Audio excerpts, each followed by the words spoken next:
दोस्तों, भारत बांग्लादेश का chicken neck border, जहां घना बादल छाया हुआ था, रह रह कर बिजली चमक रही थी और हल्का हल्का बूंदाबांदी भी हो रही थी। चारों तरफ सन्नाटा था, सिर्फ जवानों के भारी बूटों की आवाज़ सुनाई दे रही थी और दूर बहती नदी की हल्की स्वर भी सुनाई दे रही थी। लेकिन उस रात खतरा सीमा पार के दुश्मन से नहीं था, बल्कि सबसे मेन खतरा तो भारत की सेना की वर्दी में, उसी कैंप में मौजूद था। सेना की वर्दी में एक ऐसा अधिकारी जिसका अनुशासन और वीरता के चर्चे कैंप में थे, और नाम था मेजर ताहिर खान। लेकिन ये इसका असली नाम नहीं था।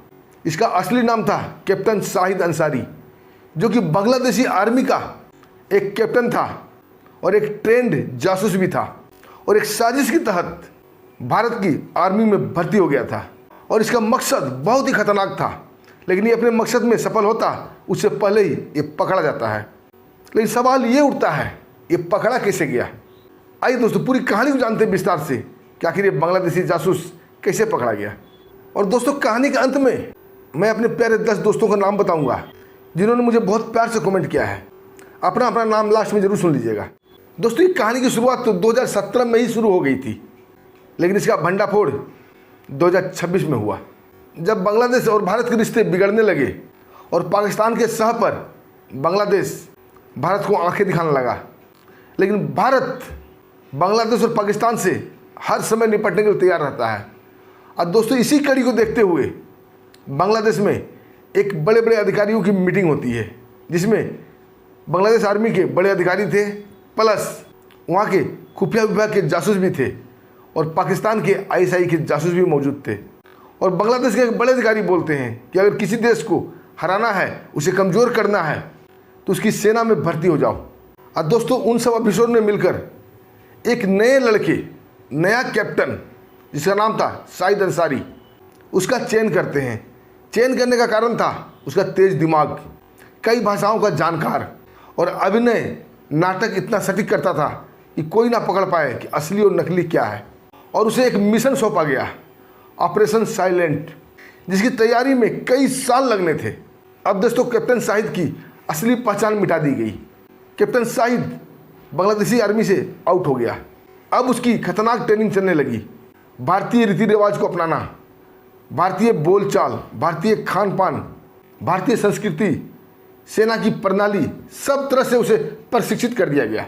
ट्रेनिंग ऐसी दी गई दोस्तों कि सपने में भी वो अपने आप को ताहिर खान बोलता था। उसका असली वजूद मिटा दिया गया, सब कुछ नकली बनाया गया। नाम रखा गया ताहिर खान। सारे दस्तावेज नकली बनाए गए, और दस्तावेज बनाए गए राजस्थान के गौरीसर बॉर्डर से, जहां मुसलमानों के कई गरीब झुग्गी वहाँ पे है। और जिस टाइप की एक कहानी है दोस्तों 2018 की, वहाँ तो इतना सिक्योरिटी भी नहीं था। कभी कभी गाय चराने वाले, भेड़ चराने वाले आर पार बॉर्डर कर दिया करते थे। इतना चौकसी बॉर्डर पर नहीं था, और इसी का फायदा बांग्लादेश उठाता है। और बांग्लादेश से पाकिस्तान, पाकिस्तान से गौरीसर बॉर्डर प्रवेश कर दिया जाता है। उसका नकली दस्तावेज बनाया जाता है, जन्म प्रमाण पत्र, स्कूल मार्कशीट, कॉलेज का दस्तावेज, चरित्र प्रमाण पत्र, निवासी प्रमाण पत्र, सब कुछ नकली। अब ताहिर खान उसी गरीब झुग्गी में रहने लगा। धीरे धीरे वहाँ सब लोगों से घुल मिल जाता है और सेना की भर्ती में वो शामिल होता है। और एक दिन वो एग्ज़ाम भी निकाल लेता है, गहन ट्रेनिंग भी पास कर लेता है। और ट्रेनिंग में इतना अनुशासन, इतना डिसिप्लिन कि हर चीज़ में अव्वल, क्योंकि वो पहले से ही एक ट्रेंड सोल्जर था, कैप्टन शाहिद था। अधिकारी भी उससे काफ़ी प्रभावित होते थे और बातों बातों में कह दिया करते थे कि ताहिर खान बहुत आगे तक जाएगा, ब्रिगेडियर बनेगा। और इन सब बातों पर ताहिर हल्के से मुस्कुरा दिया करता था, क्योंकि इसका लक्ष्य बहुत बड़ा था। वो बहुत बड़ा लक्ष्य लेकर वो सेना में भर्ती हुआ था, और जितना भी ऑपरेशन सेना का चलता, सब में वो आगे रहता। बहादुरी के चर्चे उसके चारों तरफ गूंजने लगे। उसे मेडल पर मेडल मिलने लगे, और धीरे धीरे प्रमोशन, फिर एक प्रमोशन, फिर एक प्रमोशन करते करते वो मेजर तक पहुंच गया। अब लोग उसे मेजर ताहिर खान के नाम से जानते थे। और पश्चिम बंगाल के कोलकाता के रेड फोर्ट में वो पोस्टिंग था। और जब पश्चिम बंगाल पर बांग्लादेश के साथ बॉर्डर विवाद बढ़ने लगा, बीएसएफ अपना कड़ा रूप अपनाने लगी, और इधर चिकन नेक का भी लफड़ा बढ़ गया। और चिकन नेक पर इंडियन आर्मी ने ऐसी घेराबंदी की दोस्तों कि चिकन नेक का इतिहास ही बदल गया। और इसी घेराबंदी में देश के कोने कोने से आर्मी के जवान, आर्मी के ऑफिसर को वहाँ लगाया गया। इसी ऑपरेशन के तहत मेजर ताहिर खान भी चिकन नेक पहुँच जाता है और चिकन नेक का सबसे फेमस चौकी चोपड़ा चौकी उसके कमांड में था।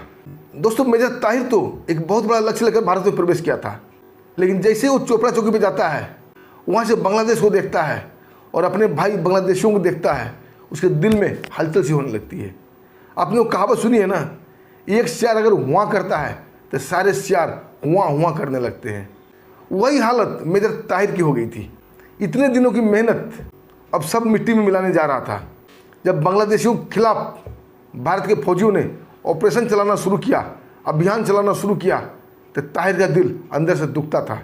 जबकि उसे सख्त वार्निंग दी गई थी कि जब तक तुम अपने लक्ष्य को प्राप्त ना कर लो, तुम्हें साइलेंट रहना है, लेकिन वो साइलेंट नहीं रह पाया। अब भारत की खुफिया जानकारी वो बांग्लादेश को भेजने लगा, लेकिन अलग अलग तरीके से, क्योंकि वो जानता था कि भारत की संचार व्यवस्था काफ़ी मजबूत है, खुफिया व्यवस्था काफ़ी मजबूत है, वो पकड़ लिया जाएगा। इसके बावजूद वो अलग अलग तरीके से यहाँ की हर गतिविधि बांग्लादेश सैनिक को पहुँचाने लगा। और दोस्तों, चिकन नेक पर जो अभियान बनते थे, जो ऑपरेशन चलता था, उसमें बाधा उत्पन्न होने लगा। फौजियों का जान माल का नुकसान तो नहीं हुआ, लेकिन ऑपरेशन से पहले ही बांग्लादेशी सैनिक वहाँ हलचल में आ जाते। बड़े बड़े अधिकारी को ये समझते देर नहीं लगी कि हमारा सारा प्लान, सारा ऑपरेशन लीक हो रहा है और हमारे अंदर ही कोई आदमी है। दोस्तों, अधिकारी लोग अपने तौर पर जांचने परखने लगते हैं, लेकिन इससे कोई फायदा नहीं होता है। कई लोगों पर संदिग्ध नजर जाती है, लेकिन साबित नहीं हो पाता है। और आखिरकार एक अधिकारी अपने उच्च आयोग में बात करता है कि यहाँ पर कुछ तो गड़बड़ हो रही है। और दोस्तों, उच्च आयोग इस बात को हल्के में नहीं लेता है। और दोस्तों, एक खुफिया निगरानी टीम को भेजा जाता है और उसके कमांडर थे कर्नल अर्जुन राठौर। और खुफिया टीम को अलग अलग यूनिट से भेजा गया था पोस्टिंग के तौर पर, ताकि किसी को शक ना हो कि कोई खुफिया वाले भी यहाँ आए हैं, नहीं तो वो धूर्त, वो चालाक सावधान हो जाता।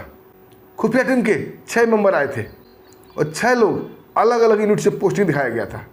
कोई राजस्थान से, कोई मुंबई से, कोई कोलकाता से, कोई लखनऊ से, कोई मेरठ से, तो कोई दिल्ली से।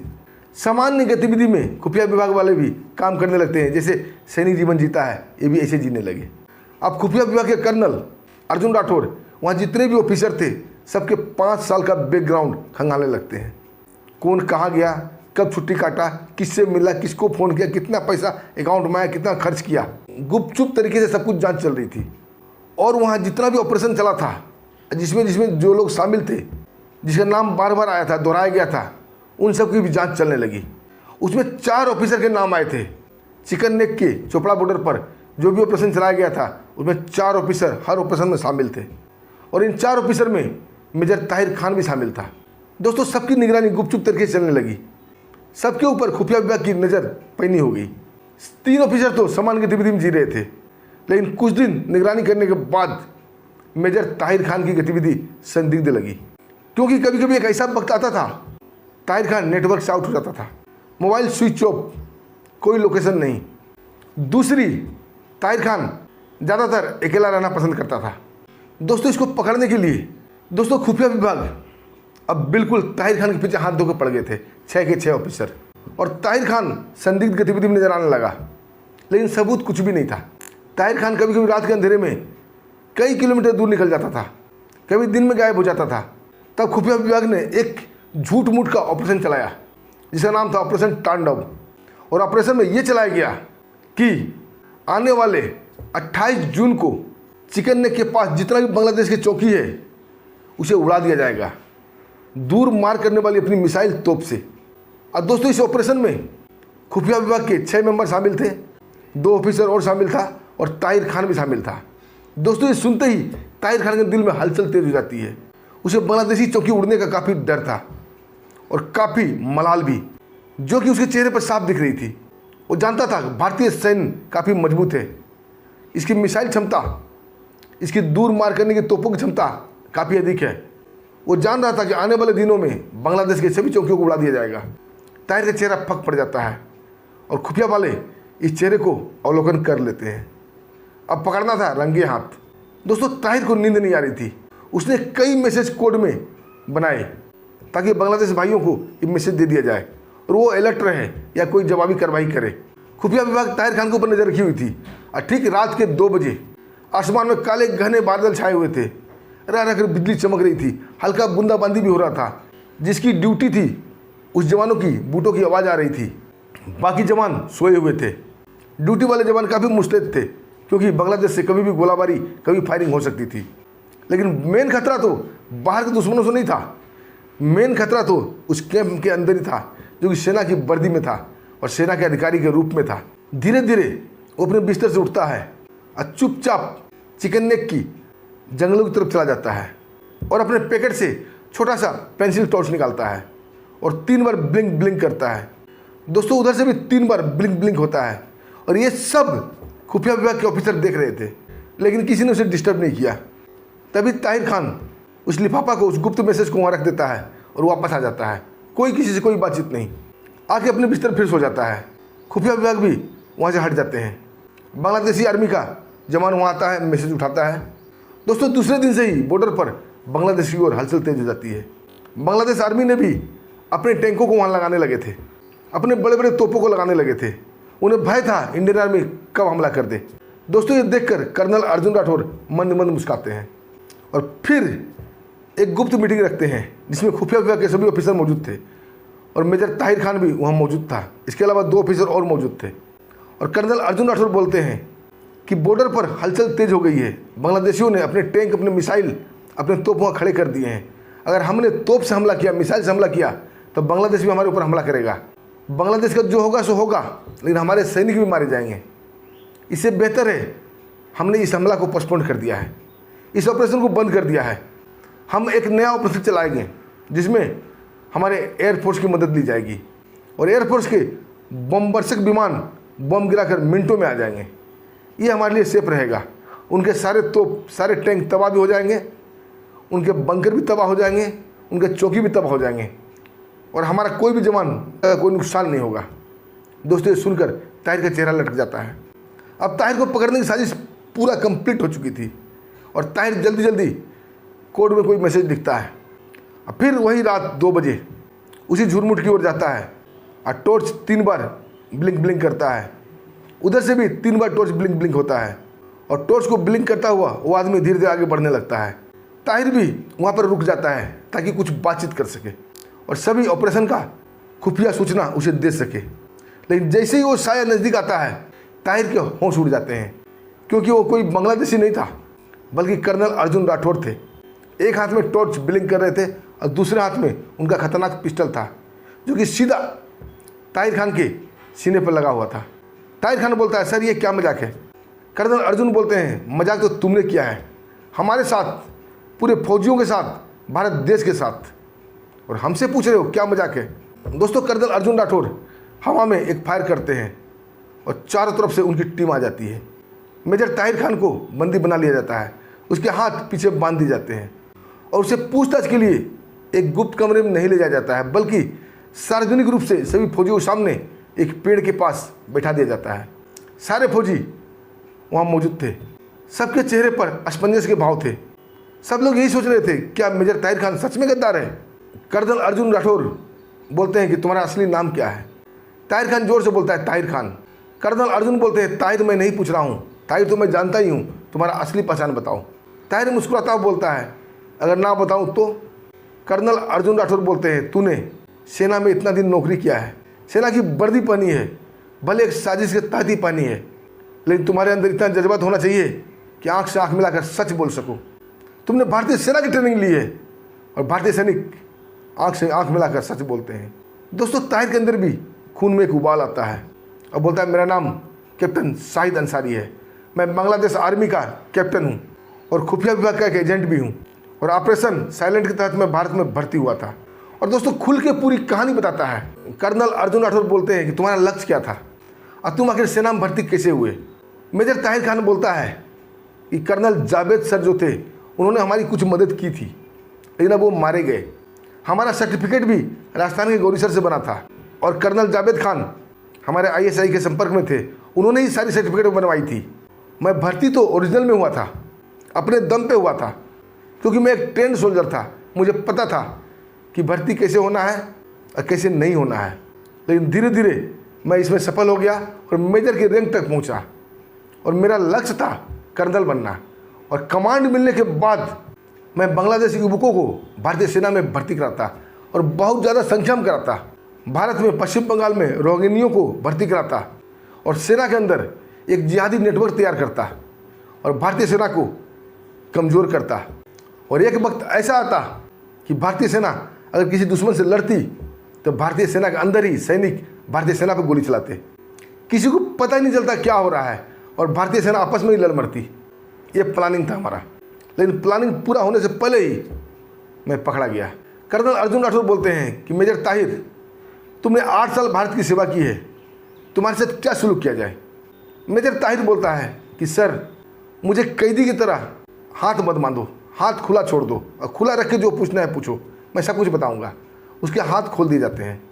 कर्नल अर्जुन राठौर पूछते हैं कि मेजर ताहिर, तुम बांग्लादेश जाना पसंद करोगे या जेल।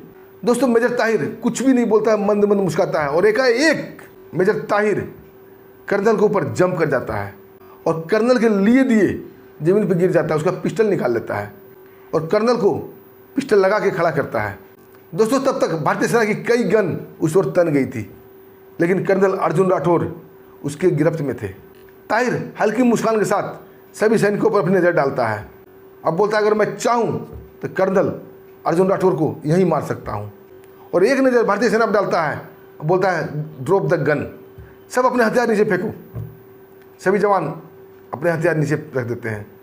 उसके बाद ताहिर खान सॉरी बोलकर कर्नल अर्जुन राठौर को छोड़ देता है और वो पिस्टल अपने कनपट्टी पर लगा लेता है। दोस्तों, ये देखकर सब हक्का बक्का हो जाते हैं। मेजर ताहिर बोलता है, सर, मुझे गर्व है मैंने भारतीय सेना में भर्ती हुआ, मुझे गर्व है मैंने भारतीय सेना की ट्रेनिंग ली और मुझे गर्व है कि मैंने भारतीय सेना की वर्दी पहनी। मुझे भारत का कल्चर, भारत की संस्कृति, भारत के लोग बहुत पसंद आए। मुझे अपने आप पे सर्व महसूस हो रहा है कि मैं जासूस बन के आया, लेकिन अब नहीं। अब मैं ऊपर वाले से, अपने अल्लाह ताला से यही प्रार्थना करूंगा कि मुझे मरने के बाद भारत की भूमि में जन्म दे, ताकि दोबारा से मैं सच्चा भारतीय फौजी बनकर इस देश की सेवा करूं। और दोस्तों, ये कहने के साथ ही अपने आप को गोली मार लेता है। दोस्तों, वहाँ का माहौल काफ़ी गमगीन हो जाता है, लेकिन आखिर गद्दार तो गद्दार ही होता है। दोस्तों, आप क्या कहना चाहेंगे इस कहानी पर? अपने दिल की बात कमेंट के माध्यम से जरूर लिखिएगा। अब दोस्तों, बारी आ गई है उन प्यारे दोस्तों को नाम बताने का जो हमें प्यार से कमेंट करते हैं। मैंने बोला था ना, 10 लोगों का नाम बताऊंगा। दोस्तों, पहला नाम है रविंद्र खावले, महाराष्ट्र अमरावती से। दूसरा नाम है जितेंद्र सिंह, मेरठ सिटी से। तीसरा नाम है AK बोहरा, असम से। चौथा नाम है सुनीता देवी, पश्चिम बंगाल, कोलकाता से। पांचवा नाम है दशरथ मांझी, झारखंड, रांची से। छठा नाम है देवेश सोलंकी, महाराष्ट्र, पुणे से। सातवां नाम है विजय पाठक, दिल्ली, गाजियाबाद से। आठवां नाम है दीनानाथ यादव, उत्तर प्रदेश, गोरखपुर से। नौवां नाम है राजन त्रिपाठी, बिहार, भागलपुर से। और 10वां और आखिरी नाम है रमेश पुनिया, राजस्थान, बीकानेर से। दोस्तों, आप भी कमेंट कीजिए कहाँ से कर रहे हैं, भी लिखिएगा, आपका नाम बताऊंगा। और दोस्तों, इसी के साथ हमें आज्ञा भी दीजिए, फिर मिलते हैं एक शानदार सच्ची कहानी के साथ। तब तक के लिए नमस्कार, जय हिंद, जय भारत।